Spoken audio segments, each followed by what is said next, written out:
হরে কৃষ্ণ। 10 ফেব্রুয়ারি পবিত্র আমলকি একাদশী মহাব্রত পালন পরের দিন সকাল 6:11 থেকে 8:46 মধ্যে।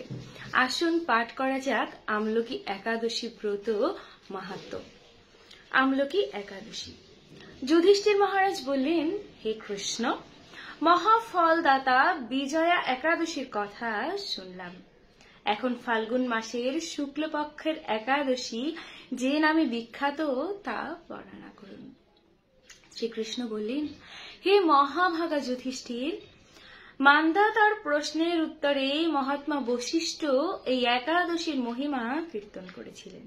আপনার কাছে আমি এখন সেই কথাই বলছি। এই একাদশীর নাম আমলকি। বিষ্ণু লোক প্রদানকারী রূপে এই একাদশী বিশেষভাবে মহিমান্বিত। একাদশীর দিন আমলকি বৃক্ষের তলে রাত্রে জাগরণ করলে সহস্র গাভী দানের ফল লাভ হয়। হে পাণ্ডুনন্দন, পূর্বে ব্রহ্মার রাত্রিতে দৈনন্দিন প্রলয় উপস্থিত হলে স্থাবর জঙ্গম দেবতা, অসুর এবং রাক্ষস সব কিছুর বিনাশ হয়। তখন ভগবান সেই কারণ সমুদ্রে অবস্থান করেন। তার মুখপদ্র থেকে চন্দ্রবর্ণের এক বিন্দু জল ভূমিতে পতিত হয়। সেই জলবিন্দু থেকে একটি বিশাল আমলকি বৃক্ষ উৎপাদন হয়। দেখছেন আমলকি বৃক্ষ কিভাবে উৎপন্ন হয়েছে? এটি কিন্তু ভগবানের মুখপদ্ম থেকে চন্দ্রবর্ণের এক বিন্দু জল ভূমিতে পতিত হয়েছিল। মানে ভগবানের মুখ থেকে এক ফোঁটা জল মাটিতে পড়েছিল এবং সেই জল থেকেই উৎপন্ন হয়েছিল আমলকি বৃক্ষ। আমলকি বৃক্ষ অত্যন্ত পবিত্র। আমরা যদি ভগবানকে আমলকি ফল কখনো নিবেদন করি, ভগবান অত্যন্ত খুশি হন। এই বৃক্ষের স্মরণ মাত্র গোদানের ফল এবং দর্শনে তাহার দ্বিগুণ, এবং এই ফল ভক্ষণে 3 গুণ ফল লাভ হয়। হা কৃষ্ণ, চিন্তা করতে পারেন, একটি গাভী দান করার সামর্থ্য হয়তো আমার নেই, আপনার থাকতে পারে, কিন্তু যদি এই বৃক্ষের কথা স্মরণ করেন তথাপি গোদানের ফল লাভ হয়। আর কেউ যদি দর্শন করে তাহলে গোদানের দ্বিগুণ ফল লাভ হয়। আর এর ফল যারা ভক্ষণ করেন তাদের 3 গুণ ফল লাভ হয়। বলা হয়েছে যে ইংরেজরা বলেন an apple a day keeps doctor away, কিন্তু আমাদের শাস্ত্র মতে মানে বলা হয়েছে যে ইংরেজদের কাছে তো আমলকি ছিল না, তাই অ্যাপেলের কথা বলেছে। আমরা যদি প্রত্যেকদিন একটি মাত্র আমলকি সেবন করি তবে আমাদের রোগ প্রতিরোধ ক্ষমতা এত গুণ বৃদ্ধি পাবে যে ডক্টরের কাছে আমাদের যেতেই হবে না। তো আমলকি ফলে এত গুণাগুণ রয়েছে। এই বৃক্ষে ব্রহ্মা, বিষ্ণু এবং মহেশ্বর সর্বদা অবস্থান করেন। হরি বল। এর প্রতিটি শাখা, প্রশাখা এবং পাতায় ঋষি, দেবতা ও প্রজাপতিগণ বাস করেন। এই বৃক্ষকে সমস্ত বৃক্ষের আদি বলা হয় এবং তা পরম বৈষ্ণব রূপে বিখ্যাত। অতএব এই শ্রেষ্ঠ ব্রত সকলেরই পালনীয়। দেখেছেন এই একাদশীটি কত গুরুত্বপূর্ণ, তাই আমরা সকলেই চেষ্টা করব যেন এই একাদশী ব্রত পালন করতে পারি। এই ব্রতে একটির অদ্ভুত ইতিহাস আপনার কাছে বর্ণনা করছি। প্রাচীনকালে বৈদিশ নামে এক প্রসিদ্ধ নগর ছিল। এই নগর চৈত্ররথ নামে এক রাজা রাজত্ব করতেন। চন্দ্রবংশীয় পাশবিন্দু বাজার পুত্র তিনি জন্মগ্রহণ করেন। তিনি অত্যন্ত শক্তিমান এবং ঐশ্বর্যশালী ছিলেন। শাস্ত্রে জ্ঞানেও তিনি ছিলেন সুনিপুণ। তার রাজ্যের সর্বত্রই মনোরম, আনন্দপূর্ণ এক দিব্য পরিবেশ লক্ষ্য করা যেত।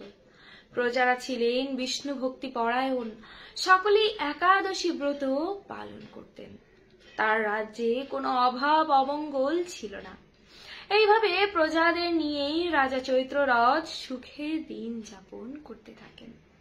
একসময় ফাল্গুনী শুক্লপক্ষের দ্বাদশী যুক্ত আমলকি একাদশী তিথি সমাগম হওয়ায় রাজ্যের সকলেই এই ব্রত পালনে সংকল্প করলেন। ওই দিন প্রাতঃ স্নানের পর প্রজাদের নিয়ে রাজা ভগবান শ্রী বিষ্ণুর মন্দিরে গেলেন। সেখানে সুভাষিত জল কলস, ছত্র, বস্ত্র, পাদুকা, পঞ্চরত্ন ইত্যাদি দিয়ে সাজিয়ে স্থাপন করলেন। তারপর ধূপ দীপ দিয়ে যত্ন সহকারে মুনি ঋষিদের দ্বারা শ্রী পরশুরাম মূর্তি সমন্বিত আমলকি পূজা করলেন। হে পরশুরাম, হে বেনুকার সুখ বর্ধক, হে ধাত্রী, হে পাপ নাশিনী আমলকি, তোমাকে প্রণাম। আমার অর্ঘ্য জল গ্রহণ করো। এইভাবে দিনে যথাবিধি পূজা স্তব স্তুতি নিত্য গীত করে রাজা ভক্তি ভরে সেই বিষ্ণু মন্দিরে রাত্রি জাগরণ করতে থাকলেন। একাদশী তিথিতে রাত্রি জাগরণ করলে ভগবান অত্যন্ত খুশি হয়।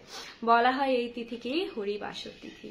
কেউ যদি হরিবাসর তিথিতে ভগবানের নাম কীর্তন সহ রাত্রি জাগরণ করেন তবে সে অধিক পুণ্যফল লাভ করেন। এই সময়ে দৈবযোগে একটি ব্যাধ সেখানে উপস্থিত হয়।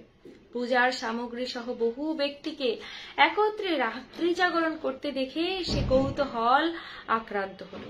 সে ভাবলো এসব কি ব্যাপার। বিষ্ণু মন্দিরে প্রবেশ করে সে বসে পড়ল। কলসের উপরে স্থাপিত বিষ্ণু মূর্তি দর্শন করল। ভগবান বিষ্ণু এবং একাদশীর মাহাত্ম্য সে মনোযোগ দিয়ে শুনল। সারাদিন ওই ব্যাধ কিছুই আহার করেনি। এইভাবে ক্ষুধায় কাতর হয়ে সেখানে সে রাত্রি জাগরণ করল। পরের দিন প্রজা সহ রাজা নগরের দিকে যাত্রা করলেন। সেই ব্যাধও তার গৃহে ফিরে গেল। এরপর এক সময়ে ব্যাধের মৃত্যু হলো। একাদশীতে রাত্রি জাগরণের ব্রত প্রভাবে সেই ব্যাধ পরবর্তী জন্মে এক রাজ্যের অধীশ্বর রূপে জন্মগ্রহণ করলেন। ব্যাধ যিনি পশু শিকার করেন তার পশু হত্যার পাপ তো রয়েছে, তথাপি শুধুমাত্র এই একটা একাদশী পালনে তিনি পরবর্তী জন্মে রাজা রূপে জন্মগ্রহণ করলেন। জয়ন্তী নামেই এক নগরী ছিল। সেখানে বিধুরথ নামে এক রাজা বাস করতেন। ওই ব্যাধ বিধুদাস রাজার মহাবলী পুত্র রূপেই জন্মগ্রহণ করেন। তার নাম হয় বসুরথ। 1,00,000 গ্রামের অধিপতি তিনি লাভ করেন। চিন্তা করা যায় যে 1,00,000টি গ্রামের রাজা ছিলেন তিনি ছিলেন সূর্যের মতো তেজস্বী, চন্দ্রের মতো কান্তিমান এবং পৃথিবীর মতো ক্ষমতাশীল। বিভিন্ন সদ্গুণে ভূষিত বসুরথ পরম বিষ্ণু ভক্তি পরায়ণ হন।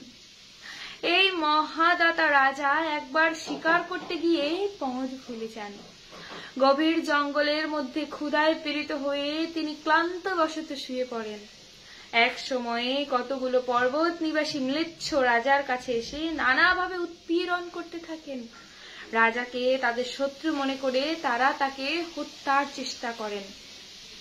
পূর্বে এই রাজা আমাদের পিতা মাতা পুত্র পৌত্র সবাইকে মেরে ফেলেছে, আমাদেরকে গৃহ ছাড়া করেছে, এইরকম বলতে বলতে ম্লেচ্ছরা রাজাকে হত্যা করতে উদ্যত হন।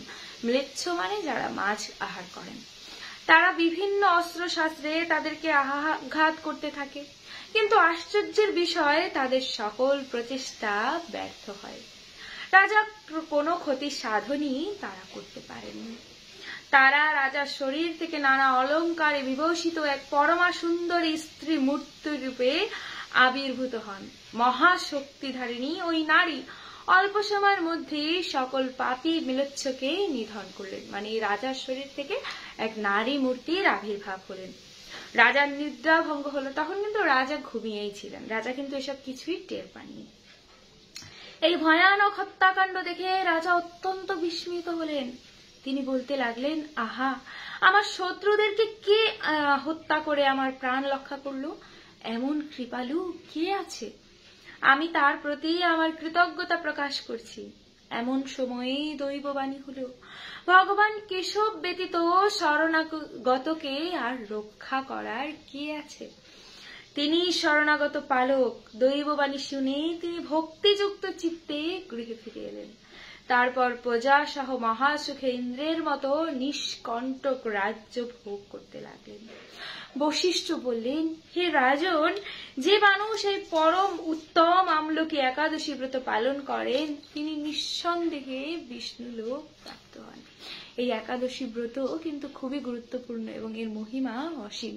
তাই আমাদের সকলের উচিত 10 তারিখে অন্তত চেষ্টা করা আমরা যেন সকলে মিলে এই একাদশী তিথি পালন করতে পারি।